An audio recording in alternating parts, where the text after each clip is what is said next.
We are very happy to have this afternoon Maire, and she is awesome. She is the CEO of Stream Networks, and she works with play and sustainable parks and community engagement and co-design. And at the moment, she's doing her PhD democratizing play. But I want to let her to tell us more about her background, and I hope you enjoyed this. She's amazing. Thank you very, very much for that introduction. So I'm just going to share my screen with you all.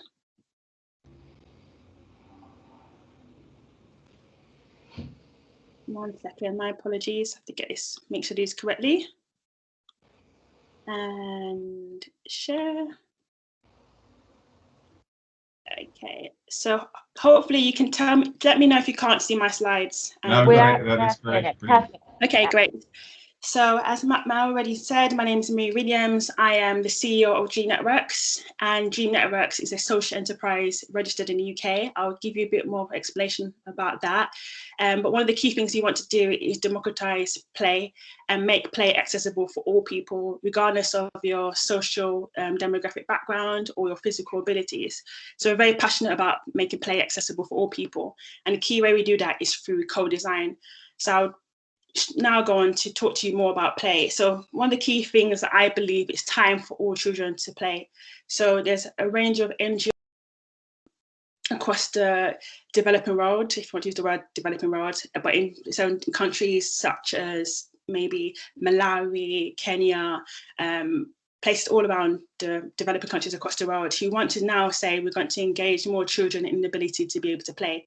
They may do this through potentially philanthropic donations. So basically people donating money to be able to create play areas for children. And I believe that is very great. Fundraising aid is very fantastic. It's a great way to encourage more children to be able to play, specifically environments where they don't typically have access to it.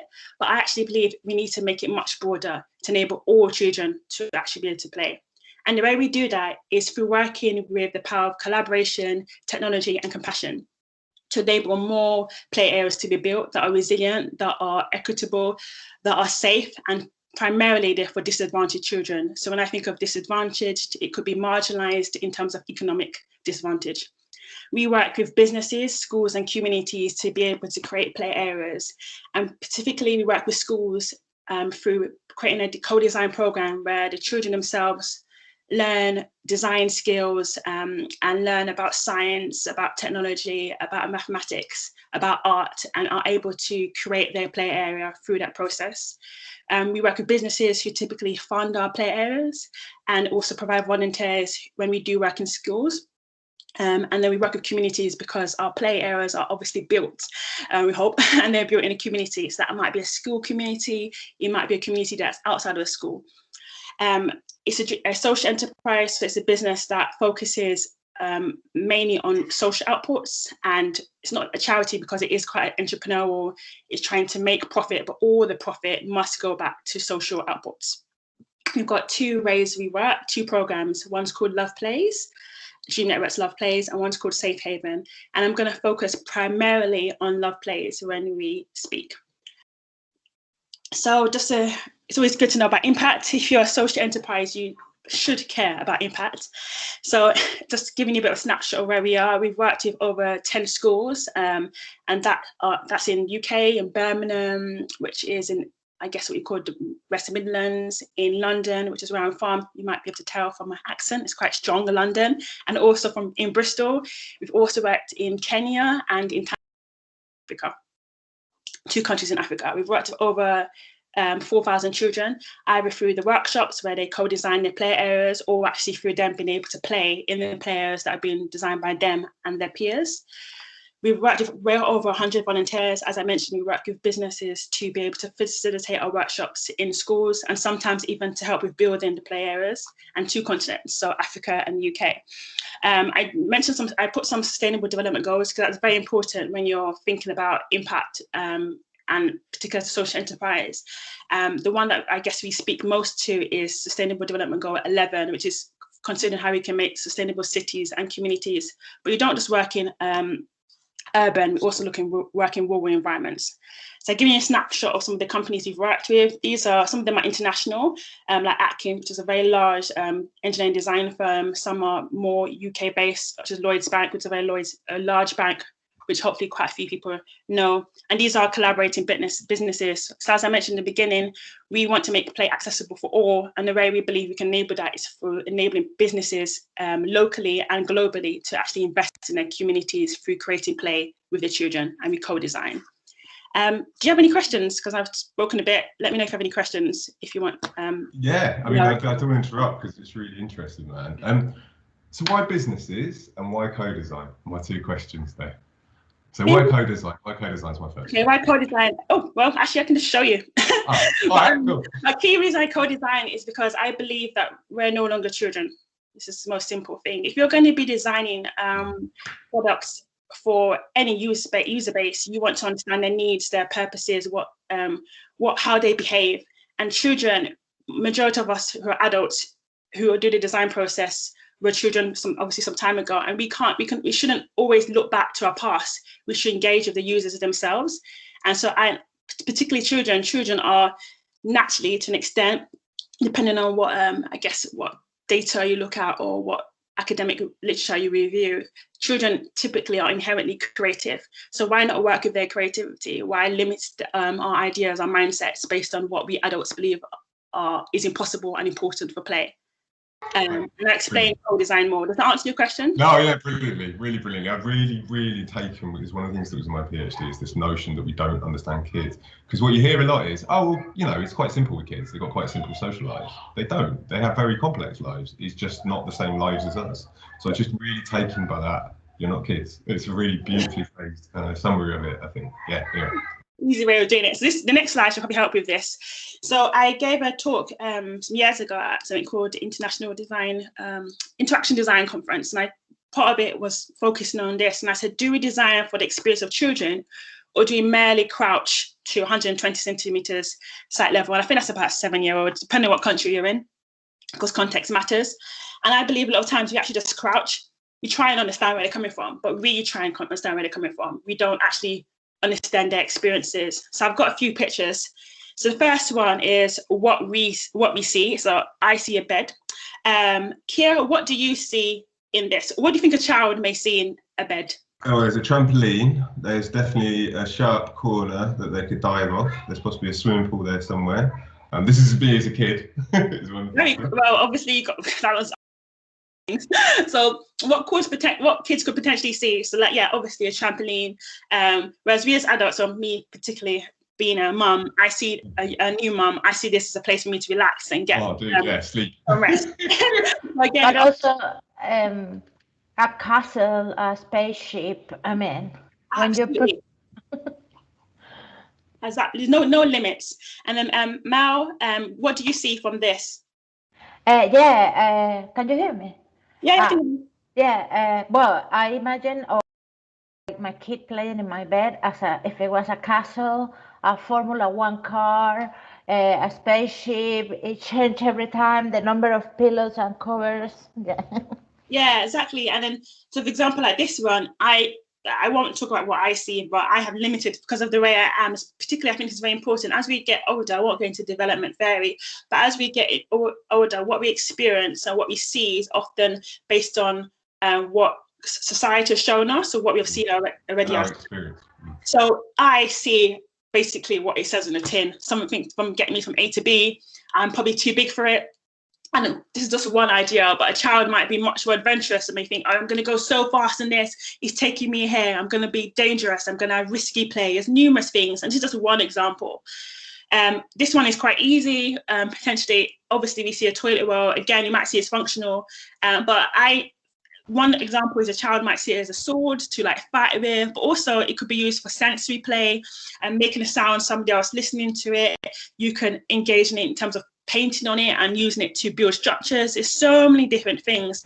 So hopefully that touches on point the question about why I believe we need to co-design, because children have so many ideas and we can't limit what we want to create by what we as adults perceive to be true. We need to understand their experiences.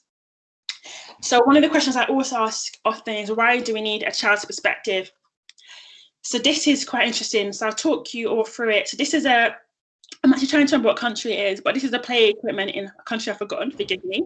And when I first saw this, I thought, okay, what is wrong with it? And I have an engineering background, quite strong engineering background. I come from aerospace, and nuclear fusion, and software design, and I'm quite a functional person. So when I see it, I see a broken horse or whatever it may be.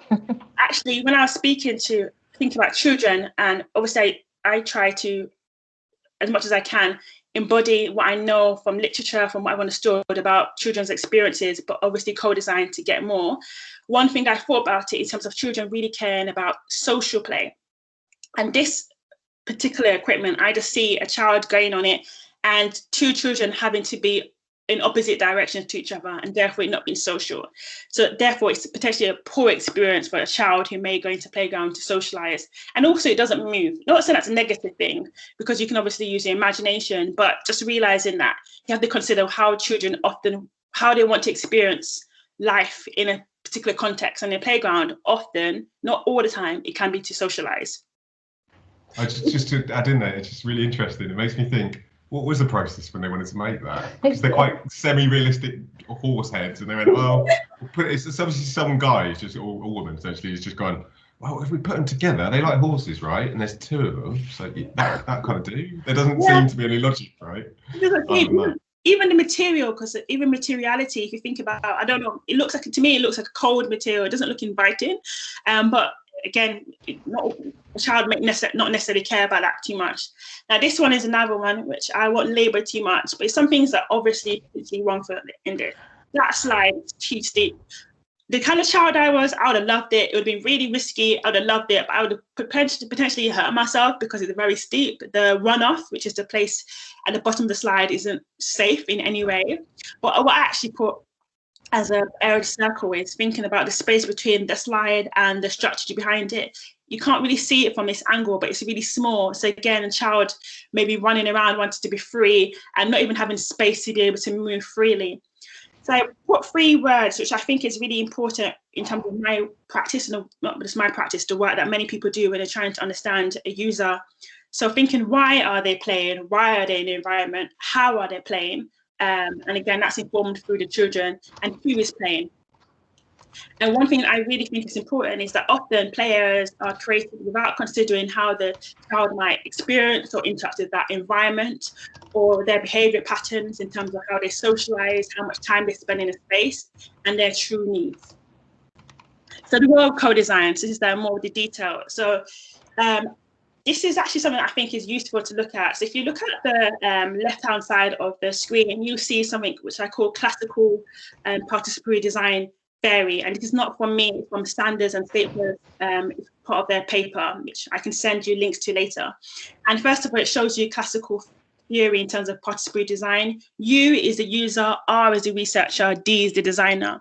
So maybe as a researcher, you may do things to want to understand your user more. You may observe them. That's why I've got a magnifying glass. You can ask them questions, etc. And you can gather insight and create a report. The report can then be used by the designer to create something that then basically understands what has come out of the research and from the user, and then you create something and you design it. What I believe is important in co-design, and not everybody has this complete mindset, but it's that, you can see on the right side, the user, the designer, and the researcher work together. There are tools that are available that are accessible and they're inclusive, and they're able to use their tools to understand from the user what their needs are and design with them. And one thing that I've adopted in is a little pencil, particularly with children, believing that the child himself should have the agency and have the power to be able to design the environment and design their space. So actually, as a designer, giving them the pencil. And as a designer or engineer, I know some designers find that challenging because they believe that they're going to have the best ideas. But actually, when I work with children, it's believing that we need to empower them and give them the ability to do it. Right. Yep. Just want to speak on, you just said so concisely there, I think, was you can't just expect people to do co-design. You have to provide the tools that are suitable for them. It was bang on that. Sorry. Yeah, and I think it's something I've learned over time, and it's particularly working in different contexts. If I'm working in Kenya, and maybe the best tools they have is maybe a paper and pencil, then I can't really think I'm going to use computer-aided design or scene. But even when I worked at Bristol, which is quite affluent area, oh, you're all from Bristol, it's affluent areas and pockets of poverty. I was working in an area near Filton, and working, and that school didn't have access to solid computers. And again, they're using paper and pencil. So just the design tools in terms of what's available, and then accessibility in terms of them understanding the questions you're asking and being able to answer, which I'll discuss later if time permits. So I'm gonna give everybody like maybe 20 seconds just to read this themselves.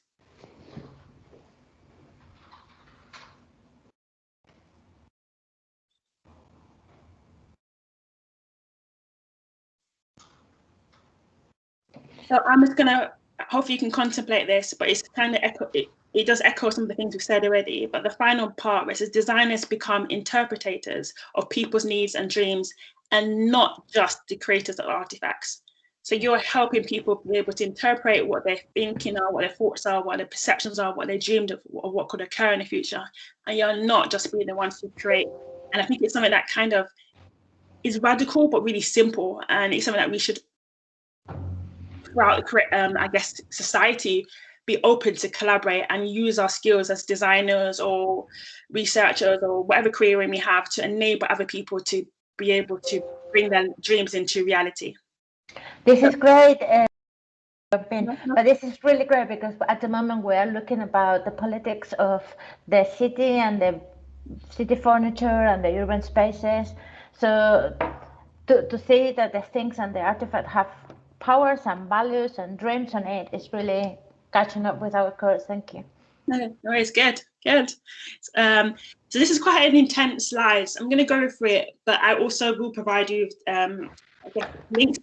So I'm not going to go into too much detail about design thinking, but design thinking is basically an iterative process to enable you to design a solution to meet the user's needs. That's a simpler way of doing it.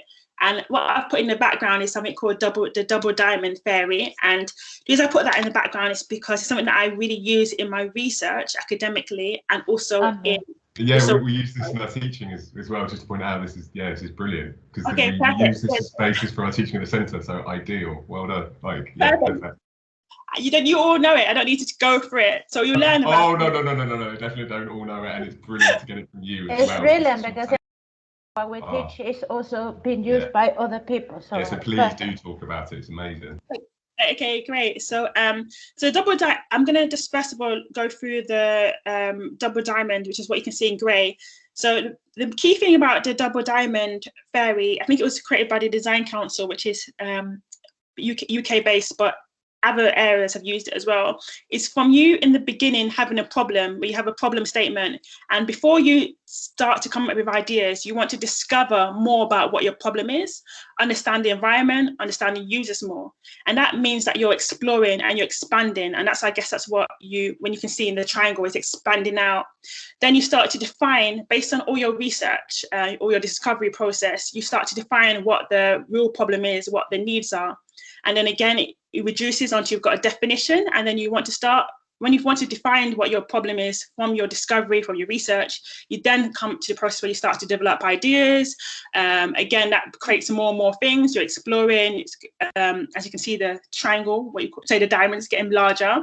And then the last one is delivering. So then once you've developed your ideas, you're finalizing them, you're I guess streamlining them, sieving out what doesn't work based on your prototyping or your testing. So that's like the grey.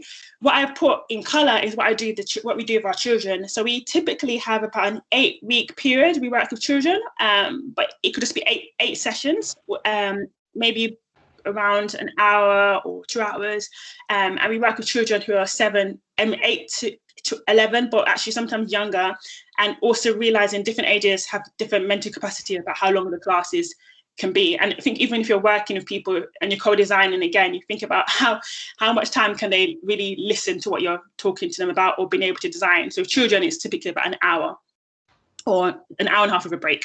So the first thing we do is emphasize. So I'll talk about this more in detail, but really trying to gather empathy, and we work with the children. So the children themselves can ask questions to their own peers. They can do their own field research. They themselves asking questions about their own needs, and also realizing their needs doesn't necessarily represent everybody else. So they do that themselves. So we provide them with tools to be able to do that are quite fun and playful. I'll discuss that a bit more. We do ideate early. So the children themselves, when they started to come up with some of their problems, they straight away have ideas. And I don't like to stifle children and say, no, sorry, you need to define first before you can actually come up with ideas. They come up with ideas a bit early. And then we filter those out based on some of the things they've learned from doing their own research. And they go into a process where they're defining what their needs are. So they have a design brief, because they may have like 7 things that they need to have in their play area. So they might say, our play area must have something that enables us to be able to climb because we want to be free, just to make an example in like a child's language. Then they do designing an experiment, and again, creating tools, providing tools that enable them to design. So maybe paper, it may be plasticine, it may be craft material. They prototype, which may be on the computer, or it may be, again, modeling material, which I'll show you later. And they test it out. And the testing out is a bit interesting. But what they typically do is they test out by speaking to others about their ideas and presenting their ideas to other students and to the volunteers who are often from industry to say, what do you think about our ideas? Will they work? So hopefully that's given you a bit of understanding. And we do this through quite a lot of digital tools. We try to make it as collaborative as possible. But again, that depends on the context. Yes, I just want to intervene here because our students are also designing an experience in a park. So they are not co-designing for reasons of the scope of the project is very short and etc. But at the moment, they should be in the area from discover to start defining it.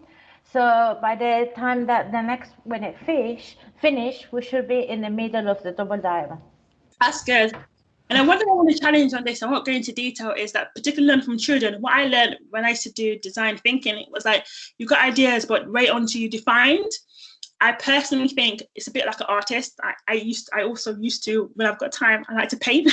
It's a bit like an artist or someone who likes to write. If you've got an idea, write it down. It doesn't necessarily have to be what you're going to design an experiment on. But when you start discovering and having empathy for people, you may have ideas. So if you look at the typical design thinking, it doesn't have ideate early on, but because I work with children, I've put that in earlier. Our students do that as well. We always say, write on a bit of paper somewhere and keep it. It's really important. It might be the solution you're looking for later. You can't stop people having ideas. I really like that. I love that inclusion. Okay, great. And then so I'm going to give you some examples. So one is quite close to my heart. It's a primary school based in Woolworth, which is in southeast London. Most of you won't know what a London accent is. I have one, quite a generic one, but I was born in southeast London. And it's a school next to called Aylesbury Estate, which is quite a well-known estate for political reasons. It's a really well-known estate. And we created 2 play areas that were open last year that are being used by over 400 children. In this example, actually, the school funded as opposed to businesses. A key thing that the school said initially were the need is to enable the children to interact with each other more, develop their gross motor skills, so things like jumping, climbing, and becoming more creative. And in the early years, which is EYS, is be able to have more outdoor learning. So the first thing, that image you can see at the top is the space. So the space was quite derelict. We always work with derelict spaces. I love that, or underutilized land. And the children did a site assessment, talked about how they like to use the space. As you can see at the bottom, they're actually just playing on a bicycle rack, which I thought was entertaining, because that space has had a lot of, for lack of a better word, junk or spare material the school was not using. So they assessed the space in terms of what's already there, what they liked in the area, what they didn't like. So stuff I wouldn't even notice that they didn't like about the space is what they started to highlight. So I can give you an example. So the space has quite a narrow entrance, and maybe me as adult, I'm like, what's the problem? But for them, they thought it was quite narrowing, quite limiting, and they want to get into the play area through different entrances. And if that's true, then that means you need to give them an experience that affords entry from different positions. So creating play in a place, creating the play structure so that no matter where you're entering, you're able to feel like excited. The children themselves, so I explained some of this before, so using different material. So they used a lot of plasticine, not the most environmentally friendly, but schools have access to it. They use card and paper. They learn how to do scale drawing. It's really good for what many people call STEAM. It's the cousin of STEM, which is science, technology, engineering, arts, and mathematics. It's something that schools particularly like to encourage, and because they're trying to encourage more children to do STEM subjects, and we put arts in it because it's very important to be creative. So 60 children aged 8 to 9. That's a lot of children. But we put in tools to enable them to work in groups and come up with the ideas separately and collectively. And then they had what we call a dragon's den, or just a judging panel, to say what are the best ideas, and they all presented, and they were fantastic and being able to communicate, show what they've done. They were proud of themselves, also scared and also happy. It's really interesting seeing. Every time I see it, when I get to go to a judging panel, I'm always excited and happy for them. And also the children provided feedback, so people who were not part of the program also provide feedback to in the school. So I'm just going to give you a few examples. So this is one that's been built. It's a really simple, like a tree house. And this is the player that's been built, by the way. And they wanted to be able to climb into their tree house. So that's what you can see. It's being created in that play area. So they may have an idea. And one of the key things that we need to do is find a way for it to be sustainably built and engineered. It's a challenge, but everything in life that is fun often is a challenge. And then they had dancing steps. Really seems really basic, but they liked to dance. So they basically created a platform where they could dance. So we kind of changed it to be more sensory, to have different materials, to have different heights. And what we found that was lovely is that depending on the age of the children, the experience changed. So some children will use it to dance, some children use it to jump, some children use it to act. It was just really wide ranging, and it's such a basic concept. And then this is something they said they wanted to have a slide that fell into a ball pen. But what's fantastic working with the children, we give them through their 8 weeks, they start to consider more about the environment. So we said things like, if it's raining, what happens? And then they went against the ball pen idea, because if it's raining, it'd be difficult to clean out. And then there could be animals that go in there. But then I met a graffiti artist, and the graffiti artist painted the floor. So it's not the same thing, but trying to create that experience that they've designed. So this is like an example of some of the structures that we could put in place in that school. Again, if you've got any questions, feel free to ask. I was going to say, just a quick one. So you're doing this amazing design process, right? And then you're also then engineering and designing and putting in place, is that right? Yeah. So the thing that's really interesting is that you get this incredible set of kind of, what's the word, insights or kind of needs from your kind of collaboration. And then how does that then, is it difficult to then translate that into a physical thing? Because I can see even directly just from the images you showed me, right, how clearly that's come from those discussions, the models they're making. But is that hard? Is my question. I would say it's an acquired art. I'm not joking. No, it's not hard. It's not. Do you do it? Are you part of it? So yeah, you are both sides? I do it. I work on it, and now we're trying to grow as a business, which is always interesting when you're social. But I actually do a lot of it. So particularly, I'm an engineer. So even though I did aerospace and like nuclear fusion, it's the same mindset, right? So you're trying to understand a design and how do you build it, and what are your parameters in terms of what materials are you happy to ethically use? How do you need to create it? This is purely engineering, so it's structurally sound, so that it's safe. And then I also like work with local artisans.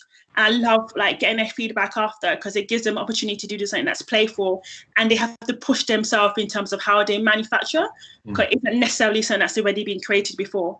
But some things could be proprietary, so already bought, but majority of the things are like new. But yeah, I do a lot of it. I mean, what's so wonderful for us is our students, sorry, Maire, just what's so wonderful is our students are from this completely broad range of backgrounds, from engineering to English literature, theatre to music, whatever. And to hear you say that, I think is really, really powerful. But also, I think one of the amazing things with this is that you are doing both of those roles. So you're becoming the designer, the ethnographer, the engineer, the kind of marketer, the business, all of those things. And when you said, I mean, I was aerospace, nuclear design, nuclear, I'm going to get this wrong, nuclear engineering design. Nuclear fusion. Sorry, I'm an artist, nuclear fusion design, Jesus. But it's the same, isn't it? kids' playgrounds. And there's a real, like, just that is so important to hear from people that, yeah, you just apply it in a different way. Yeah, so important for our students. So. I just also want to highlight another bit that I really like. That is that how you went from the impossible to the possible. So the idea that the kids have something, that was not really doable, how you negotiate into remember or to make that into a possible thing. So that I always tell to my students, think big, because it's easier to get from a crazy idea to something that you can use using kind of the same spirit. But I really like the end of the slide into what they dream and what it was made. It was great. Thank you, that's great. And I think one thing that I won't go and labour too much, which you probably won't need to do in your course, but what I also am passionate about, which I haven't talked about here, is maintenance. So even though I love the idea of creating a graffiti floor, but when the children use it, I actually found that when I go back to school, like they have muddy shoes, etc. So that floor no longer looks as beautiful. So you often need to also think about the experience and how children are going to utilize it and how you want to maintain. But that's an aside. So what I've put in here is just for maybe just talking about context. So your users are people in Bedminster. So I took a screenshot, something I read about Bedminster, and I used to go to Bedminster when I lived in Bristol, and recognizing like who are your users, or who are the people using your experience, who are people experiencing your artifact or whatever you may create around. And one thing I did think I really found when I lived in Bristol and in Bedminster is that people are really varied in terms of where they're from, but they're also quite, what's the best word? I'm trying to think of the best way of saying it. They cared about their community, their environment, and if they were empowered to make an impact, they did. So one thing I put in here was who are your users, and I don't know who your users are, and I'm just going to introduce you to a few tools as I wrap up that might actually help you. You might already have done this, or you may later do it in the course. But one thing that's really important, whether it's a child or whoever it may be, is recognizing that you may have a variety of users, and you need to be able to kind of understand them, empathize with them, to be able to come up with an experience that actually works with them, that they're going to want to be around or be motivated to even use. So the word I use a lot is empathy. Empathy means a lot to me. Just an aside, I am a Christian and I really care about others and being compassionate, and empathy just matters a lot to me anyway. And one of the things that I looked at before I put this presentation together was a definition. The definition of empathy is the ability to understand and share the feelings of another. So depending on what country you're from, you may have a different definition. I think there's some key things. Understanding. One more time, understanding. And to be able to understand, you need to be able to have asked the right questions, to be able to use the tools to be able to enable people to express themselves and create an environment that means that they're able to share their feelings. And another, so often it's not to empathize, you empathize with somebody else, and somebody else is someone who doesn't have your feelings. They don't necessarily have your own experiences. So that's why the design thinking process, or what we start with after we've thought of the problem, maybe the problem is I haven't got a play area, we then want to empathize with our users. So empathy mapping, I won't go into too much detail because you may use this already, but I'm just going to say I love it. And if you go into Google, you can work it out. Empathy mapping is great for if you're going to be doing a work for design, but even just stuff for strategic development or anything it may be. Understanding your user, understanding somebody who's a stakeholder, it's very important to understand, first of all, what they're saying, and to know what they're saying, you need to ask the right questions, you need to be able to listen, considering how they're thinking and how they're feeling. You can get that through observations, through, again, listening, what they're doing, you can get that obviously through observation, ask them questions, and there's a lot of creative ways and playful ways you can do this. It's not necessarily you're going to be watching them, and I won't go into detail about this, but I just really encourage you to realize that there's many creative ways you can understand your user. You don't necessarily need to be there. COVID can be a challenge that we can overcome, and it can make you more creative in considering your user. and what they see. So again, seeing could be through observation. It could be for even looking at Instagram posts of what people in Bedminster are talking about. There's so many different ways to understand your user, but all of these things is because you, again, want to understand them and share their feelings of another person, and that other person being the user. Do you have any, I don't know what you both think about that. That's a really quick way of... I love it. Amazing. Yeah, I love literally it. just been doing this last week with them, so this is the best thing ever. Okay. Honestly, No, yeah. I have used this map before, and I think that what it comes really rich in this map is that what people says is different what people feels, and it's different what people see. Because people, sometimes the students think, no, we have 3 questions and the answers come like this. And sometimes what people answer and what people say is very different of what people feel. Sometimes people answer the things that they think they must answer rather than what they're actually feeling or doing. Absolutely. Yeah, I just can only agree. So I'm going to quickly talk about this. So I was working with early years children, and early years children are children between the ages of 3 and 5.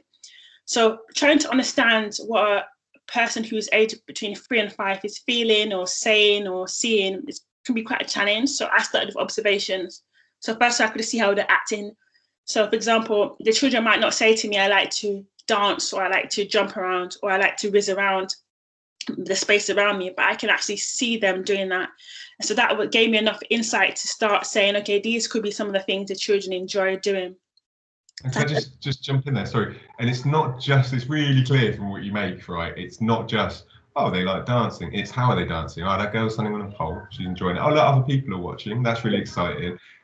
That subtlety, right, is really evident in the work that you show, but it's really hard to get that across to people, that how you do that. So yeah, just want to point that out. Thank you. That's such a good key point. Even when I mentioned about the behaviour of children, they do depend on their age, and also not every child's the same.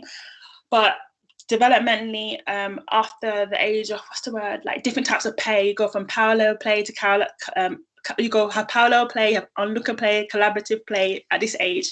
So when they actually want to start to socialize and work others when they're playing, and you're so true, they're looking at each other, and that's important. So understanding that, and then I then wanted to work with them for them to be able to express themselves. So you might look at this and think, what is that? But because I worked with them, I understood what it meant. But this was quite further down the line. So after we've come up with a few design ideas, done things with them to ask them what they like, so they can vote based on drawing different shapes that they can easily draw, ask them questions collectively and individually. Collectively is useful, but obviously if you're working with younger children, they may just say the same thing. They may not necessarily all want to say the same thing, but they may hear one person say something, so they didn't say the same thing. So questioning them as a social group, and then individually doing votes with them so they can feel like they don't have to share with other people about what they like. Then them drawing, like, what do they want to experience, and they can just draw whatever. I don't necessarily need to understand it, and then they would then explain to me what they've drawn, what they like. I like flowers make me happy. Okay, simple thing. We may paint some flowers with a graffiti artist. So I think that's not really simple, but the key thing I'm trying to say is trying to make it accessible for these children and ask them questions and give them the space to be able to answer.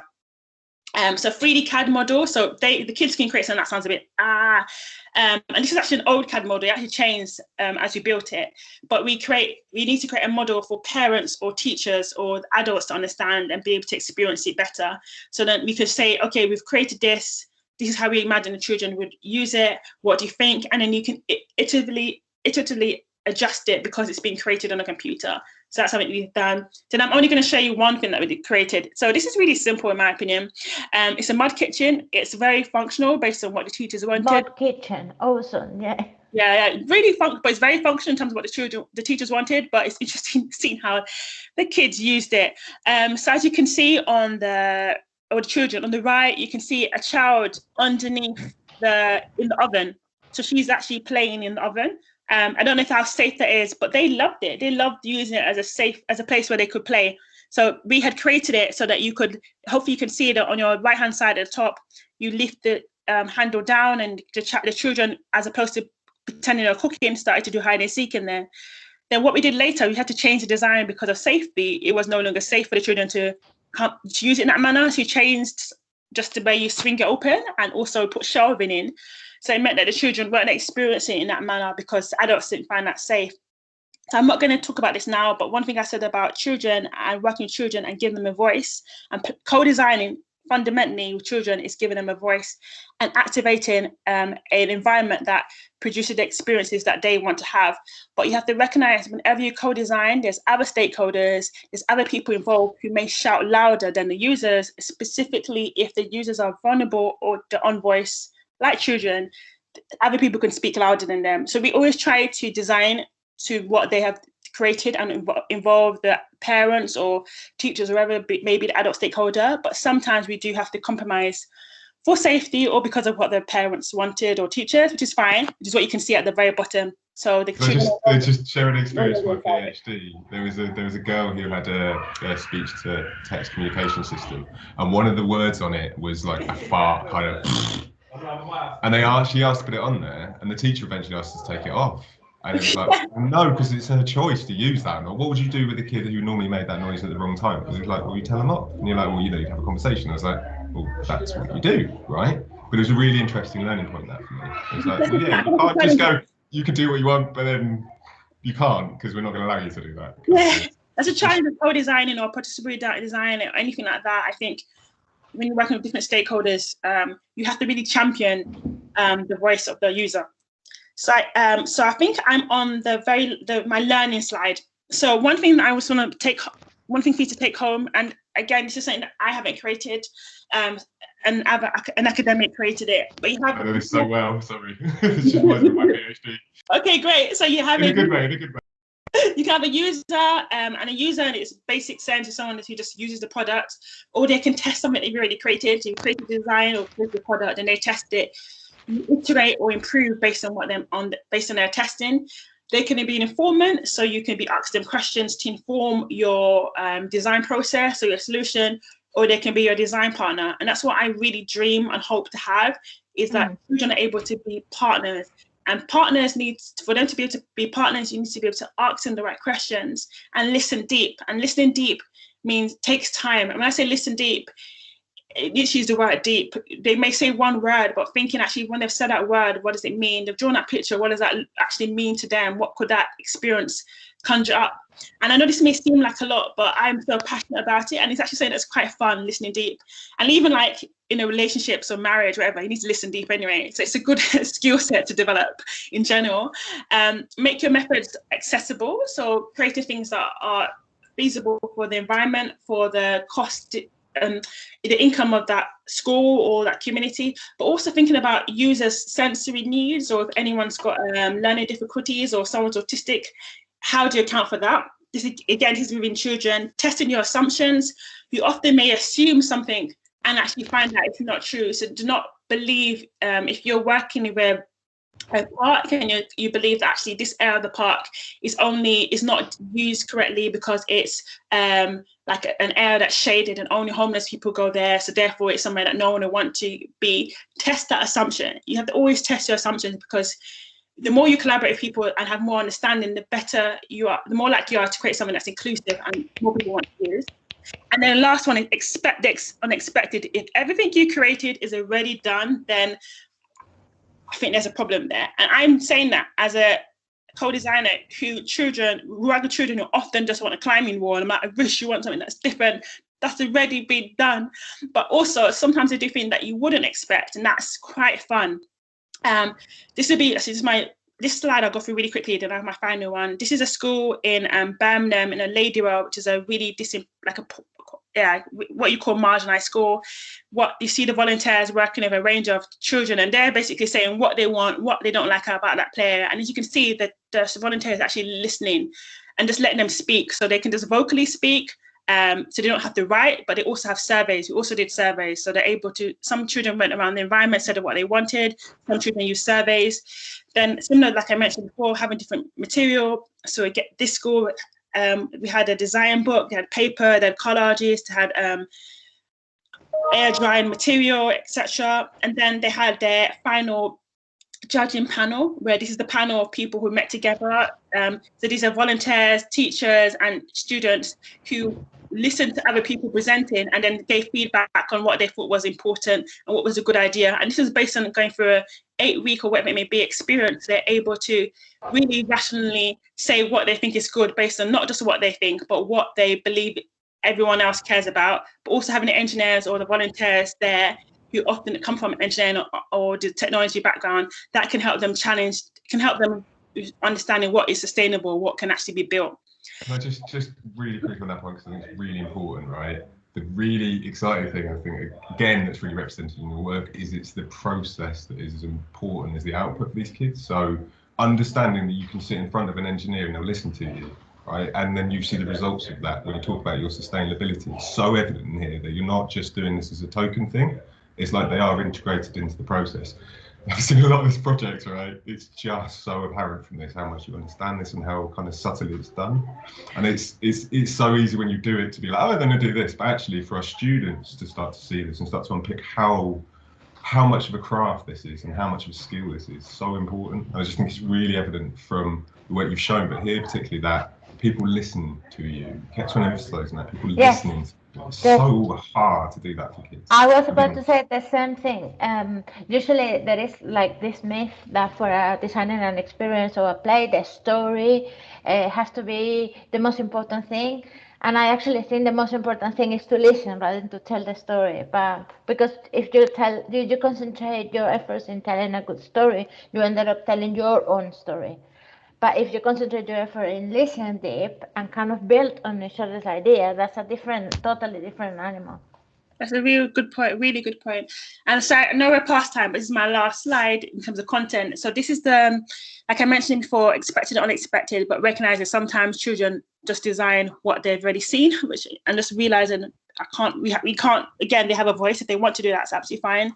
So the playground we're developing in Birmingham, which had challenges due to COVID in terms of being built, I'll just show you a CAD model that actually the volunteers decided to develop, which was fantastic. Less resources on Dream Networks. So they, because a lot of time we found that the volunteers really engaged and want to do more. So they created a CAD model of the player, the children have designed. So they've got a climbing wall, monkey bar, reading area for them to socialize, stepping stones.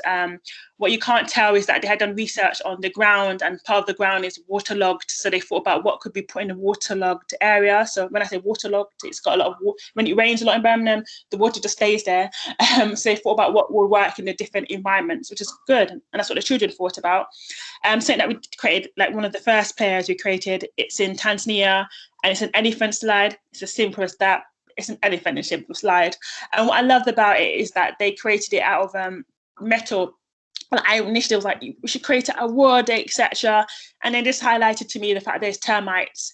And then I was like, oh no, it'll be too hot. And then they highlighted to me the fact they could put it under a tree. And I was like, thank you. I am a wrestler with my mindset. I think I know a lot, but you know more. So that's part of our building process, like trying to, as much as possible, work with local artisans or builders and listen to them. This is a place in Kenya, which I found really interesting. But yeah, this was designed in one of our programs where children in the UK partner with children in developing country to design a space. And this player has been used by a lot of children, and it's quite small, but you just seeing them experience it is fantastic. I'm going to highlight something really simple. If you look at the fencing around the play area, they created the fences, and when I went there I was like, this is not safe, we need to redo the fencing. They told me how much it would cost. I said, no, I'm sorry, it's not safe. And it was just interesting. So they redid the fencing because I said it was too sharp, but actually around the school the other fences were created in that manner. It's just recognizing like what is perceived to be safe and unsafe changes in different cultures. But that's an aside, but I find that very interesting. Even in academically working with like refugee communities and what we prioritize in terms of what we invest money into, what other people care about.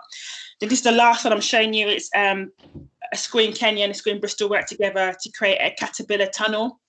And this has been really interesting because I wanted to create it using something called water hyacinth, which is a material that is found basically in the water, and it's killing it's just limiting the biodiversity of lakes in Kenya. And we want to try and build it with water hyacinth. It's been a big challenge trying to get it built in that manner.